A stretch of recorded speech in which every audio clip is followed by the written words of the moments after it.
नियोजित शिक्षकों में उबाल शुरू, राजकर्मी बना बीरबल का खिचड़ी। नमस्कार और आदाब आप तमाम दर्शक बंधुओं को। मैं हूं एसके चौधरी।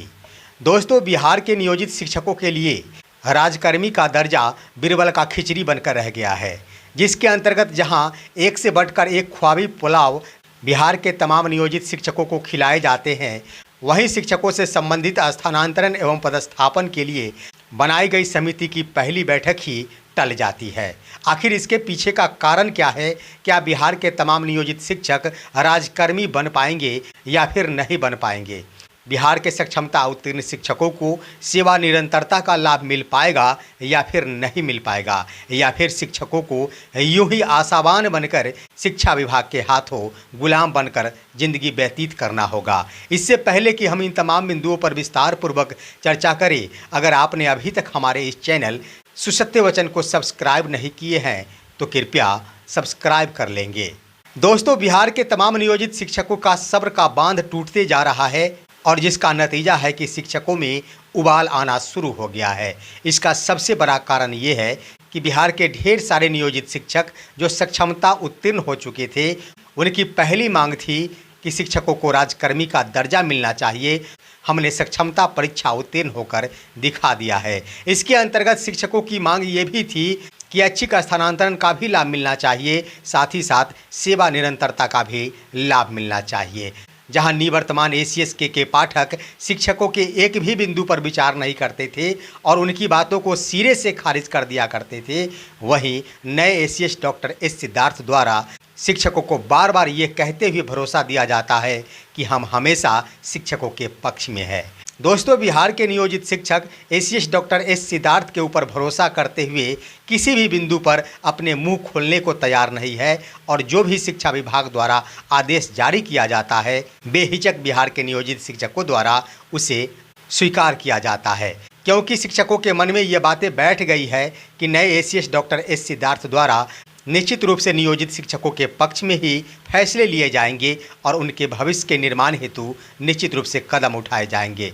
लेकिन इसी बीच एसीएस डॉक्टर एस सिद्धार्थ द्वारा नियोजित शिक्षकों के पदस्थापन एवं स्थानांतरण के लिए बनाई गई समिति की पहली बैठक 12 जुलाई 2024 को निर्धारित थी और तमाम शिक्षकों की निगाहें उस पर लगी हुई थी कि आखिर शिक्षकों के पक्ष में क्या कुछ विचार विमर्श होने जा रहा।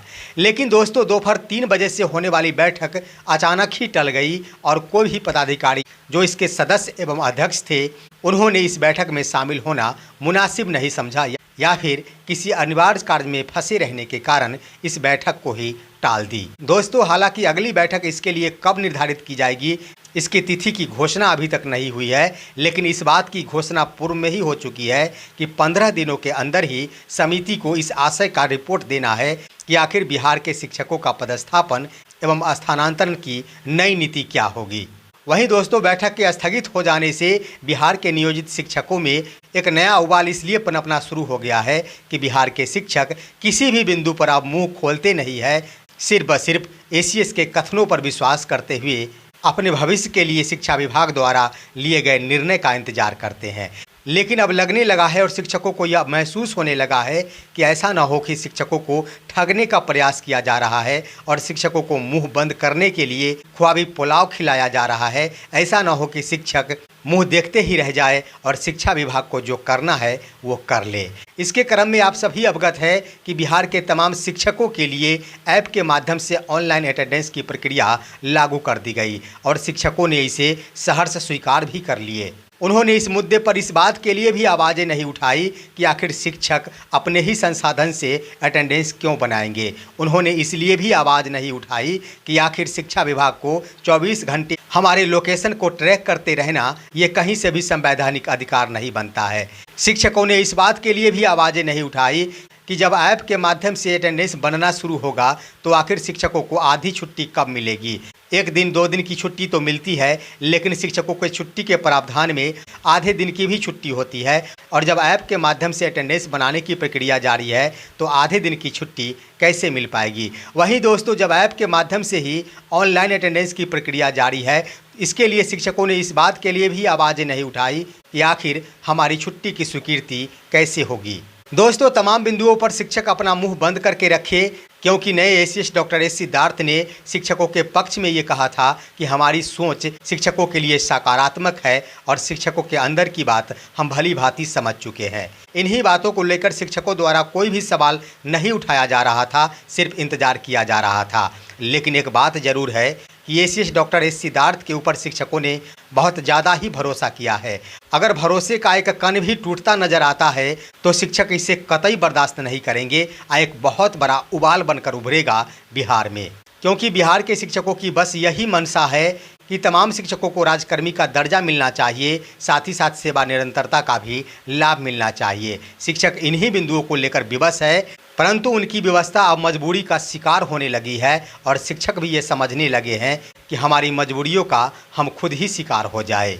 दोस्तों, इसके क्रम में आज भी शिक्षकों को ख्वाबी पुलाव खिलाया जा रहा है, जहां आपने देखा होगा कि ये भी खबर सामने उभर कर आई है कि शिक्षकों को ऐच्छिक स्थानांतरण का लाभ मिलेगा और साथ ही साथ सेवा निरंतरता का भी लाभ मिलेगा। दोस्तों, ऐच्छिक स्थानांतरण के क्रम में खबर इस बात की चल रही है कि जिन शिक्षकों की इच्छा होगी उन्हीं का स्थानांतरण हो पाएगा और इसके लिए उन्हें आवेदन देना होगा, और जो शिक्षक स्थानांतरण नहीं चाहते वे अपने विद्यालय में ही राजकर्मी बनकर कार्य करते रहेंगे।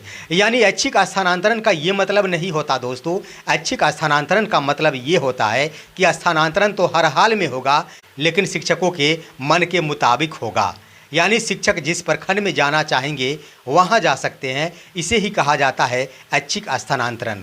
ना कि शिक्षकों की इच्छा पर निर्भर करेगा कि हम ये नहीं चाहते कि हमारा स्थानांतरण हो, इसलिए शिक्षकों को वहीं छोड़ दिया जाएगा, और जो ये चाहेंगे कि हमारा स्थानांतरण हो तो उन्हें वहाँ भेज दिया जाएगा। चाहे खबरें जो भी हो, लेकिन इतना तो ज़रूर है कि शिक्षा विभाग की एसीएस के बातों पर विश्वास करके ही ये भी स्पष्ट होता है कि निश्चित रूप से शिक्षकों के हक में ही कोई भी फैसला आएगा। लेकिन सवाल ये उठता है कि आखिर विलंब इतना क्यों हो रहा है? अगर शिक्षकों को विद्यालय में रहकर ही राजकर्मी का दर्जा देना है तो क्यों नहीं दे दिया जाता है? आखिर शिक्षा विभाग द्वारा इसे टाला क्यों जा रहा है? दोस्तों, इन तमाम बिंदुओं पर नज़र गड़ाए हुए हैं बिहार के तमाम नियोजित शिक्षक, और जरा से भी विश्वास में अगर टूट होती है तो शिक्षक कतई बर्दाश्त नहीं करेंगे। जैसे उत्तर प्रदेश में शिक्षकों ने ऑनलाइन अटेंडेंस को इतना ज़्यादा विरोध किया कि सरकार को ऑनलाइन अटेंडेंस को ही वापस लेना पड़ा, और बिहार में शिक्षकों ने इसे सहर्ष स्वीकार किया है, यानी एसीएस के ऊपर भरोसा करके ही स्वीकार किया है। जहाँ शिक्षकों को अपने संसाधन के बदौलत ही अपना अटेंडेंस बनाना पड़ रहा है, ऊपर से बिहार के कई जिलों में ऐसे जिला शिक्षा पदाधिकारी भी हैं जो ऑनलाइन अटेंडेंस के मामले में शिक्षकों पर इतना ज़्यादा दबाव बना रहे हैं, जैसे कि अटेंडेंस बनाने हेतु संसाधन शिक्षा विभाग द्वारा मुहैया कराया गया है। जहां शिक्षकों को अपने संसाधन के बदौलत ही अपना अटेंडेंस बनाना है तो निश्चित रूप से शिक्षा विभाग को इस पर चुप्पी साध लेनी चाहिए थी, क्योंकि शिक्षक अपने संसाधन के माध्यम से अगर ऑनलाइन अटेंडेंस बना रहे हैं, इसका मतलब शिक्षा विभाग के ऊपर एहसान कर रहे हैं। वहीं दोस्तों, हम दोनों बिंदुओं पर बात कर ले। एक तरफ विश्वास करने से यह स्पष्ट होता है कि बिहार के नियोजित शिक्षकों के पक्ष में हैं डॉक्टर एस सिद्धार्थ, तो वहीं दूसरा तरफ जहां सक्षमता परीक्षा का आयोजन नहीं किया जा रहा है, साथ ही साथ कमेटी की बैठक को टाली जा रही है, इससे ये भी स्पष्ट हो रहा है कि राजकर्मी का मुद्दा अब धरातल के अंदर ही समाते जा रहा है। लेकिन फिर भी जब तक एसीएस हैं जिन्होंने अपने मुखार बिंदु से ये बातें कही थी कि हम शिक्षकों के पक्ष में है, तो उन पर विश्वास करना ही होगा। भले ही किस नीतियों के कारण विलंब है, इसका स्पष्ट तो एसीएस द्वारा ही किया जा सकता।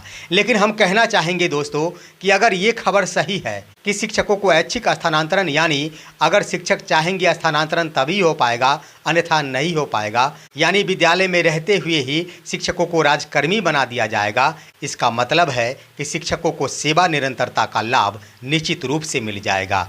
क्योंकि दोस्तों, विशिष्ट शिक्षक बनने के लिए पदस्थापन की बात थी और कमेटी का निर्धारण किया गया है, उसमें भी इस बात का हवाला दिया गया है कि स्थानांतरण एवं पदस्थापन के बिंदुओं पर विस्तृत रिपोर्ट समिति द्वारा 15 दिनों के अंदर शिक्षा विभाग को सौंपी जाएगी। यानी दोस्तों, स्थानांतरण एवं पदस्थापन दोनों दो मुद्दे होते हैं। कोई भी नई नियुक्ति या फिर प्रोन्नति का जब मामला होता है तो उस समय कर्मियों का पदस्थापन ही होता है, ना कि उनका स्थानांतरण होता है। अब सवाल उठता है कि अगर शिक्षकों को अपने विद्यालय में रखकर ही राजकर्मी का दर्जा प्रदान कर दिया जाएगा तो इसका मतलब है कि उनका पदस्थापन नहीं होगा, और जब उनका पदस्थापन नहीं होगा तो ये भी बात सही है कि सक्षमता परीक्षा का कोई महत्व ही नहीं रह जाएगा। और दूसरी बात ये भी स्पष्ट हो रही है कि सक्षमता परीक्षा का आयोजन भी नहीं किया जा रहा है। यहाँ तक कि इस पर कोई बयान भी नहीं जारी किया जा रहा है कि आखिर सक्षमता परीक्षा फेज 2 का आयोजन कब किया जाएगा। चाहे कुछ भी हो दोस्तों, सक्षमता परीक्षा के आधार पर हो या फिर सक्षमता परीक्षा को बिना आधार बनाकर हो, किसी भी रूप में शिक्षकों द्वारा लंबे अरसे से ये मांग रही है कि नियोजित शिक्षकों को राजकर्मी का दर्जा प्रदान किया जाना चाहिए। ये तो यूं ही मिल जाना चाहिए था, लेकिन निवर्तमान एसीएस के पाठक के द्वारा ही परीक्षा के आधार पर राजकर्मी बनाने की बातें आई थी, जिसका बिहार के शिक्षकों ने पुरजोर विरोध किया था। एक बात तो सच है दोस्तों कि के पाठक द्वारा जो नीति का निर्धारण किया गया था उसके अंतर्गत यह प्रावधान किया गया था कि जो शिक्षक सक्षमता परीक्षा में नहीं बैठेंगे उनकी सेवा समाप्त कर दी जाएगी। वास्तव में अगर बिहार के नियोजित शिक्षक अगर माननीय पटना उच्च न्यायालय का सहारा नहीं लेते तो निश्चित रूप से परीक्षा में सम्मिलित नहीं होने वाले शिक्षकों के लिए के पाठक की ओर से सेवा समाप्ति का एक पत्र जरूर निकाल दिया जाता। भले ही उसके बाद कोर्ट से लड़कर उनकी सेवा वापस मिल जाती, लेकिन लड़ना जरूर पड़ता और शिक्षकों को तनाव में जीना जरूर पड़ता। तो ये सब खेल खेला गया था के पाठक के द्वारा, लेकिन वर्तमान में जो नीति अपनाई जा रही है अगर बिहार के नियोजित शिक्षकों से संबंधित तमाम समस्याओं का निपटारा जल्द से जल्द नहीं पूरी की जाती है और सिर्फ ख्वाबी पुलाव खिलाते हुए शिक्षकों को भरोसे में रखा जाता है, तो वह दिन दूर नहीं जब शिक्षक सड़क पर नजर आने लगेंगे, क्योंकि शिक्षकों में अंदर से उबाल आना शुरू हो गया है। क्योंकि एक तरफ जहां संघ के द्वारा सक्षमता परीक्षा का पुरजोर विरोध किया गया था, वहीं बिहार के नियोजित शिक्षकों ने संघ की बातों की अवहेलना करते हुए सक्षमता परीक्षा में शामिल हो गए थे। अब सवाल खड़ा हो गया है कि अगर सक्षमता परीक्षा का महत्व नहीं दिया जाता है, साथ ही साथ राजकर्मी का दर्जा बनाने में भी अगर विलम्ब किया जाता है, तो आखिर किस आधार पर और नियोजित शिक्षकों के किस विश्वास के ऊपर खड़े होते हुए शिक्षक संघ आखिर सरकार से लड़ेगा और नियोजित शिक्षकों को अपना हक दिलवाएगा। फिर भी आखिर क्या होता है ये तो वक्त बताएगा, लेकिन अभी भी हताश होने की जरूरत नहीं है। निश्चित रूप से एसीएस डॉक्टर एस सिद्धार्थ द्वारा नियोजित शिक्षकों की समस्याओं पर विचार करते हुए अविलंब इस पर निर्णय लेने हेतु कदम बढ़ाया जाएगा। भले ही सक्षमता परीक्षा फेज 2 का आयोजन नहीं किया गया है और जो खबर आ रही है कि ऐच्छिक स्थानांतरण यानी जो चाहेंगे उन्हीं का स्थानांतरण हो पाएगा, तो इन आधार पर सक्षमता परीक्षा का कोई महत्व ही नहीं रह जाता है। तो शिक्षा विभाग को चाहिए कि हर हाल में सभी कोटियों के नियोजित शिक्षक, चाहे वो सक्षमता उत्तीर्ण हो या फिर सक्षमता परीक्षा में नहीं बैठे हो, उनके पूर्व के दक्षता परीक्षा या फिर सीटेट या फिर बीटेट परीक्षा के आधार पर उन्हें राजकर्मी का दर्जा प्रदान करे और सेवा निरंतरता का लाभ देते हुए वित्तीय लाभ देना शुरू करे, क्योंकि नियोजित शिक्षक एसीएस की हर बातों पर विश्वास करते हैं और उनकी नीतियों को सहर्ष स्वीकार करते हैं। फिलहाल आज की खबर इतना ही। आप सभी हमारे इस वीडियो को लाइक करते हुए तमाम दोस्तों के पास शेयर कीजिए। साथ ही आप सभी का इन बिंदुओं पर क्या कहना है, अपनी राय भी कमेंट के माध्यम से अवश्य दीजिए। और अब दीजिए अपने ही दोस्त SK चौधरी को इजाज़त। जय हिंद, जय भारत।